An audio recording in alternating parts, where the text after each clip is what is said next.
24 மணித்தியாலங்களுக்குள் மஹிந்தவை கைது செய்து தூக்கிலிட வேண்டும். சரத் பொன்சேகாவின் அதிரடி கருத்து. உயிர்த்த ஞாயிறு குண்டு தாக்குதலில் கைது செய்யப்பட்ட சுரேஷ் சாலேவின் பெரும் நாடகம். மனநலம் பாதிக்கப்பட்டவர் போன்று சிறைக்குள் நடிப்பதாக தகவல். கொழும்பு பேலியகொட பகுதியில் தாக்குதலுக்கு தயாராக இருந்த நிலையில் 19 துப்பாக்கிகள் பறிமுதல். விசாரணைகள் தீவிரம். சமூக வலைத்தளங்களில் எழுச்சி பாடல்களை பாடியதாக கைது செய்யப்பட்ட கிளிநொச்சியைச் சேர்ந்த இளைஞன் தொடர்பில் வெளிவந்த அதிர்ச்சி தகவல். சுரேஷ் சாலேவின் நாடகத்தை கண்டறிய எதிர்வரும் 19ஆம் திகதி நீதிமன்றில் முன்னிலையில் அவரை பரிசோதிக்கும்படி உத்தரவு.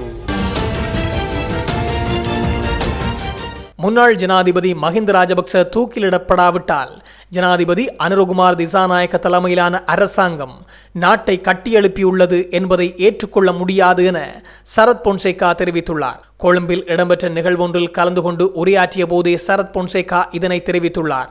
ஜனாதிபதி அனுரகுமார் திசாநாயக்க உட்பட இந்த அரசாங்கம் எவ்வளவுதான் பெருமை அடித்துக் கொண்டாலும் மஹிந்த ராஜபக்சவுக்கு தண்டனை வழங்காவிட்டால் தற்போதைய அரசாங்கம் இந்த நாட்டை கட்டியெழுப்பியுள்ளார்கள் என்பதை ஏற்றுக்கொள்ள மாட்டேன். இந்த நாட்டிற்காக கடமையையும் சேவையையும் நிறைவேற்ற வேண்டும். இந்த அரசாங்கம் மக்களுக்கு சேவை செய்யும் தனது கடமையை அதனை நிறைவேற்றும் நாளில் நாங்கள் ஏற்றுக்கொள்வோம்.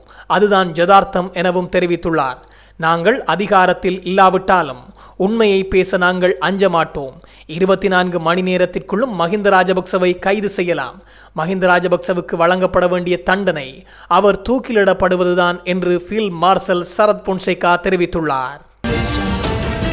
உயிர்த்த ஞாயிறு பயங்கரவாத தாக்குதல்கள் தொடர்பான விசாரணையில் 3வது சந்தேக நபராக பெயரிடப்பட்டுள்ள அரச புலனாய்வு சேவையின் முன்னாள் தலைவர் சுரேஷ் சாலே மனநல பிரச்சினைகளால் அவதிப்பட்டு வருவதாக நீதிமன்றத்தில் தெரிவிக்கப்பட்டுள்ளது. ஜனாதிபதி சட்டத்தரணி சவீந்திர பெர்னாண்டோ தமது கட்சிக்காரரான சுரேஷ் சாலே பரிசோதிக்க நீதிமன்ற மருத்துவத்துறை அதிகாரிகள் சமர்ப்பித்த அறிக்கை தொடர்பாக நேற்றைய தினம் கொழும்பு கோட்டை நீதவான் நீதிமன்றத்தில் சாட்சியங்களை முன்வைத்த போது இதனை தெரிவித்துள்ளார். மனச்சோர்வு, அதிர்ச்சிக்கு பிந்தைய மன அழுத்த கோளாறு மற்றும் மனநல பிரச்சினைகளால் அவர் அவதியுற்று வருவதாகவும் இதன்போது தெரிவித்துள்ளார். சந்தேக நபர் 5 இடங்களில் சித்திரவதை செய்யப்பட்டதாகவும் அதன் விளைவாக அவர் கடுமையான மன அழுத்தத்திற்கு ஆளானதாகவும் அந்த அறிக்கையில் குறிப்பிடப்பட்டுள்ளது. இதன் விளைவாக சந்தேக நபரான சுரேஷ் சாலே உயிரை மாய்த்து கொள்ளும் அதிக அபாயத்தில் இருப்பதாக மருத்துவ அறிக்கை சுட்டிக்காட்டுவதாகவும் ஜனாதிபதி சட்டத்தரணி நீதிமன்றத்தில் தெரிவித்துள்ளார். இலங்கை அரச புலனாய்வு சேவையின் முன்னாள் பணிப்பாளர் சுரேஷ் சாலேவின் நடத்தை கடுமையான விமர்சனத்திற்கு உள்ளாகியுள்ளது. இது முழுமையான நாடகம் என்று மேலதிக சொலிசிட்டர் ஜெனரல் திலீபா பீரிஸ் நீதிமன்றத்தில் தெரிவித்துள்ளார். தற்கொலை குண்டுதாரிகள் 8 பேரையும் கட்டுப்படுத்திய ஒருவராக இருந்தவர் இவ்வாறு நடந்து கொள்வது ஆச்சரியமளிப்பதாகவும் அவர் தெரிவித்துள்ளார்.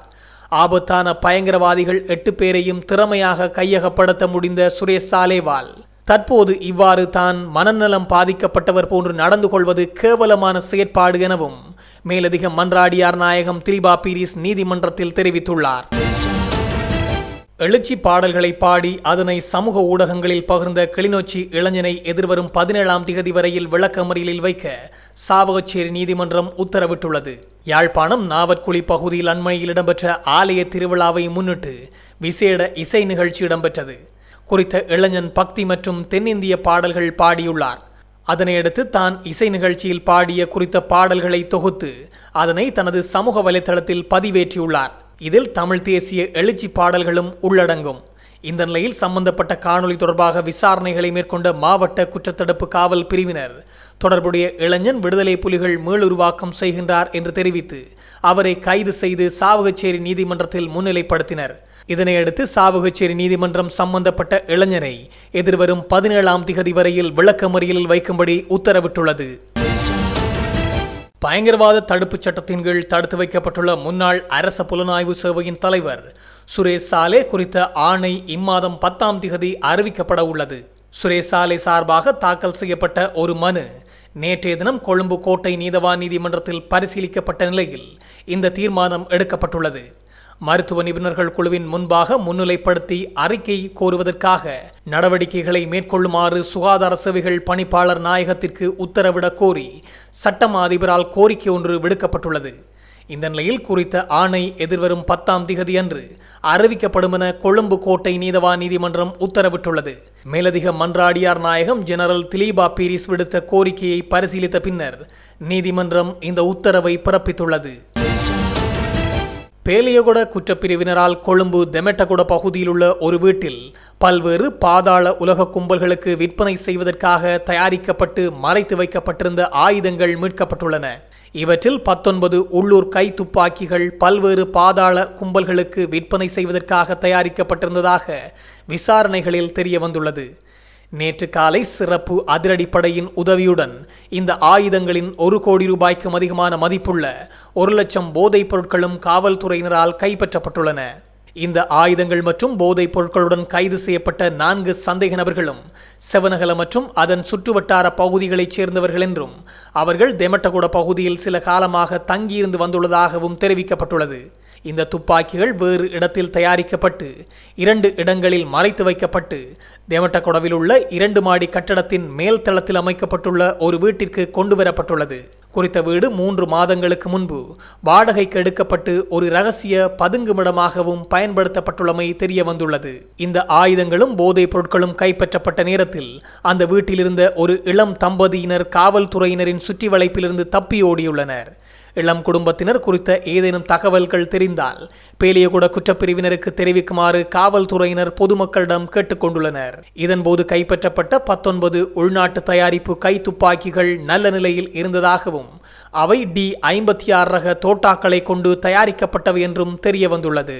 படகொட பகுதியில் தீ விபத்துக்குள்ளான முதியோர் இல்லம் எந்த அரசு நிறுவனத்தின் கீழும் பதிவு செய்யப்படவில்லை என அமைச்சர் உபாலி பன்னிலகே தெரிவித்துள்ளார். இந்த முதியோர் இல்லம் சமூக ஊடகங்கள் மூலம் மிக பிரபலமான இடமாகும். அங்கு தங்கியுள்ளவர்கள் வழங்கப்படும் சேவைகள் குறித்து தொடர்ச்சியாக வெளியிட்ட வீடியோக்களே இதற்கு காரணமாகும். அதில் வெவ்வேறு வயதுடைய மனநல குறைபாடு கொண்டவர்கள் 70 பேர் இருந்துள்ளனர். 10 பேரின் உடல்கள் தீயணைக்கப்பட்ட பின் கருகிய நிலையில் கண்டெடுக்கப்பட்டன. இதன்போது முதியோர் இல்லத்தை நடத்தி சென்ற நபர் கைது செய்யப்பட்டு சம்பவ இடத்திற்கு அழைத்து வரப்பட்டதை காண முடிந்தது. நீர் மோட்டார் மற்றும் அங்கிருந்த மல்டிப்ளக் ஒன்றில் ஏற்பட்ட மின்கசிவு காரணமாகவே தீ பரவியுள்ளதாக இரசாயன பகுப்பாய்வு திணைக்கள அதிகாரிகள் கண்டறிந்துள்ளதாக தெரிவிக்கப்படுகிறது. இதற்கு அருகில் சுமார் 80 மெத்தைகள் அடுக்கி வைக்கப்பட்டிருந்ததாகவும் அதில் தீப்பிடித்து பரவியிருக்கலாம் எனவும் இதனாலேயே இந்த தீ விபத்து ஏற்பட்டுள்ளதெனவும் கண்டறியப்பட்டுள்ளது.